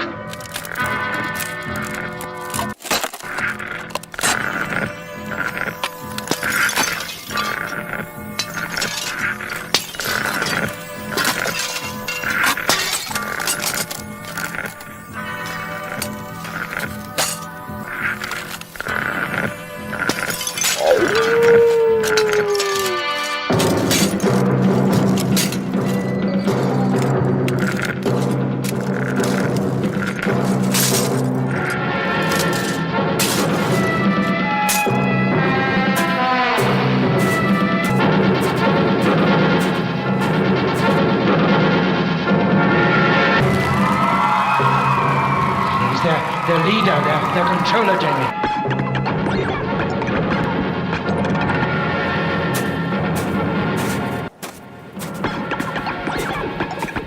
We need your power. You belong to us.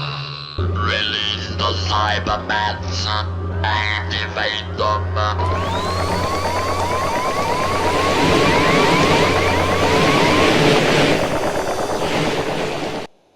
I could do with them hoovering up this house, but Jared, it's an interesting point. What do you think, John? I would say they did have good writers. I would say that the talent pool is reducing drastically year after year. I think there are some that have written good audios for Big Finish, but they are 100% activists now. If you see some of their posts online, it's ridiculous, some of the stuff they say. And again, you get that in the audios that they put out. I mean, I'm going to give you an example. Okay, there was an audio from a few years ago. It was a David Tennant audio, and they had a David Tennant, his 10th Doctor, regenerating into a woman, and they had an android character that's been seen in Doctor Who before, who basically in the scene is basically explaining to the companion, saying, well, I think a man changing into a woman is a completely natural thing. You know, I don't understand what paraphrasing, I don't understand what the controversy is all about it. And it's like, you're now infesting everything about Doctor Who that I cannot even switch off and relax like I used to listen to an audio. That's the problem, because your own insecurities have bled into something that should be enjoyment for other people. That's your problem, not ours. Now, we've got some interesting points here. It's been a lovely chat tonight, everybody. Sometimes me being looser with it helps, doesn't it? Hasler Scott, Erwin Allen did Time Tunnel. I mean, God, listen to this. Let's say it again. Time Tunnel, Lost in Space, Voyage to the Bottom of the Sea, all great sci-fi classics. Now, just linking this to Fergal O'Hagan, and again, I will say thank you. I know they're already concluded, but I enjoyed Life on Mars and Ashes to Ashes. You may remember, Fergal, I did a stream, and I think John was on it because we had the stellar team. And my source had said and used Life on Mars as an example and said, the BBC don't understand sci-fi. And even when they were sat, Fergal, on a success like Life on Mars and Ashes to Ashes, they were embarrassed by it and they soon got rid of it. You know, when you watch reality TV crap, when you watch all those game shows, they want to duplicate it and make another version, don't they? You know that the failed David Tennant one was trying to do with Traitors.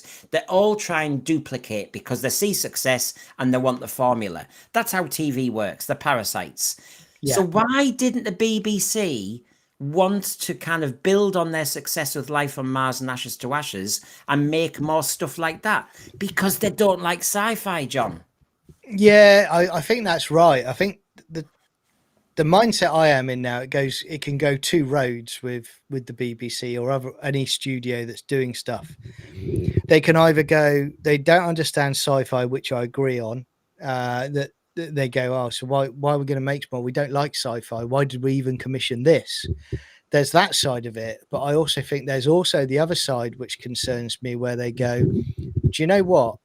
You know, that standalone season that was really, really good, standalone series that was really, really good.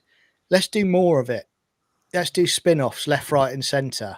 And next thing you know, they've literally killed it to death because it's just a carcass. You know, it's been used up so much because they're just milking it.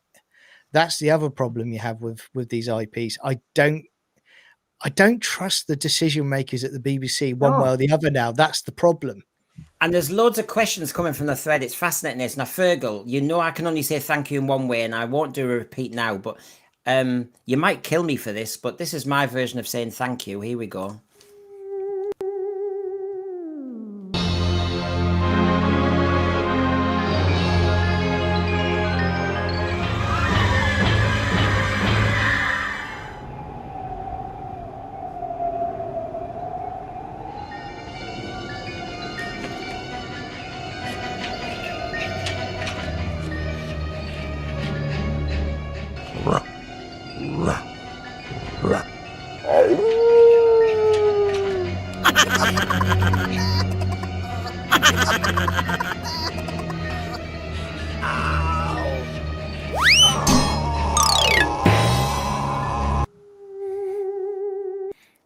Silly Billy. Now, so thank you for that. Peter Paints Gartner, where do you send new Doctor Who scripts or ideas? BBC won't look at it unless they commission it. Very true. This is the problem. The ladder has been pulled up. The drawbridge is shut. If I was called Andrew Smith with Full Circle, bye-bye. It's never going to happen. Those marshmen will never come out the marsh. You'll never see it. Nope, never happening. And what do you do? That's the truth. It's changed. It used to be more open, even though people still knew each other in the 70s. You know, Barry Letts and Terence Dix will go, oh, let's see if we can get Malcolm back in again, and David Whittaker, Ambassadors of Death, and then they get Malcolm to help with it, and all that stuff. It's all but everybody pretends that the world is amazing now and everything's transparent and accountable, but it's not. It's only for us plebs. Marie, everybody's been very generous tonight. I will be back. Don't worry. I mean, it's not. I don't want to be told what to find entertaining. Too blooming true. Yeah. Marie, the simplest thing is, like us, make a YouTube show, and if nobody watches it, what do? You need to learn from that, don't you? And that's what me and John are talking about all the time. If you have a show where nobody watches, you need to just kind of look in the mirror going, maybe that was a bit crap, Brendan. And that's what I mean, Marie. But those at the top will just blame us. Yep, they will. 100%. And, that's the sorry state we're in. And it's not just, as I said earlier, it's not just Doctor Who, is it? It's every single thing out there at the moment. I mean, I'll give the example of Star Trek. Look at that as well, guys and girls. The characters are so one-dimensional because they focus on pushing their political beliefs before they've actually constructed a decent, coherent story. That's where we are. I mean, Marie, thank you. John, you know this. I can only say thank you. What's left? Yeah. I think everyone. Shall I say thank you for you this time? Let's change it up. Thank you very much. That's brilliant. Appreciate it. And here's my other version of thank you.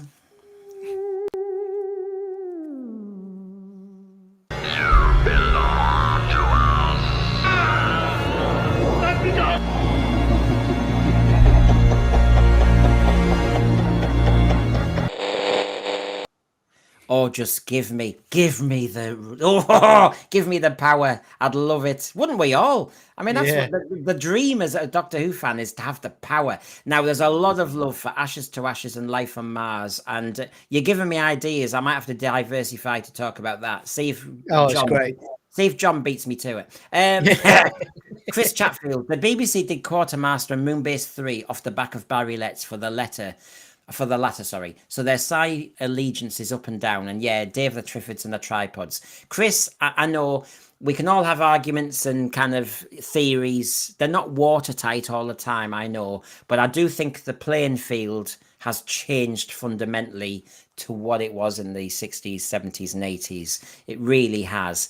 I mean, you only have to think of when John Nathan Turner, when he was trying to get out of Doctor Who, and he and Eric Sayward and that were trying desperately to find writers who would touch Doctor Who. Now everybody sees it as a cash cow, and everybody wants the kudos of writing for Doctor Who with their virtue or their message, but they don't want to write sci-fi. So basically they butcher our show because all they can think of is a lovely little lesbian fling or a little story about a man being pregnant. They can't tell us a sci-fi concept. So what they do is they just butcher and ambush our show. Thank you. Thanks. They're capable of writing a soap opera or drama for like Hollyoaks, but not hard science fiction.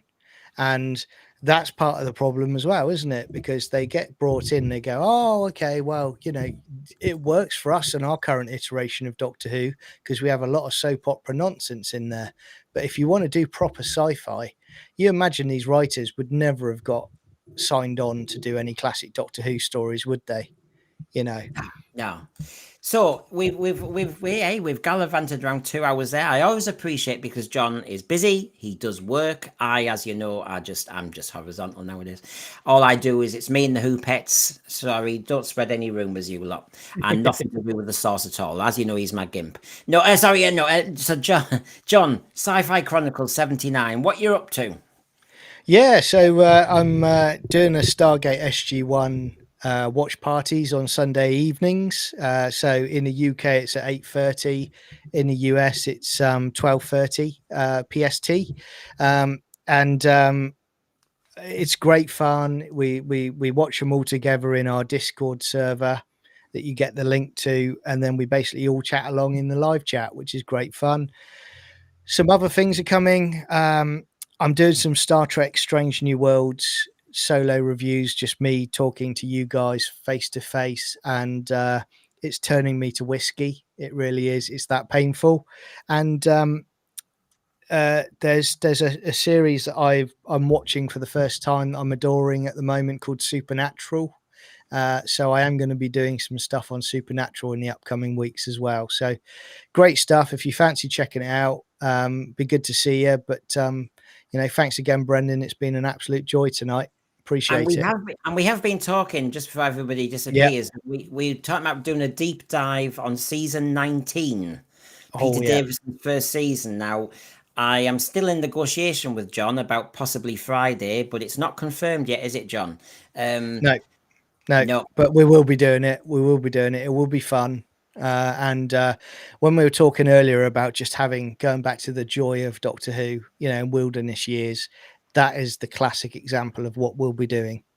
Yes. So season 19, anybody want a deep dive on that? Because me, John, and whoever else who wants to join us will be talking about season 19.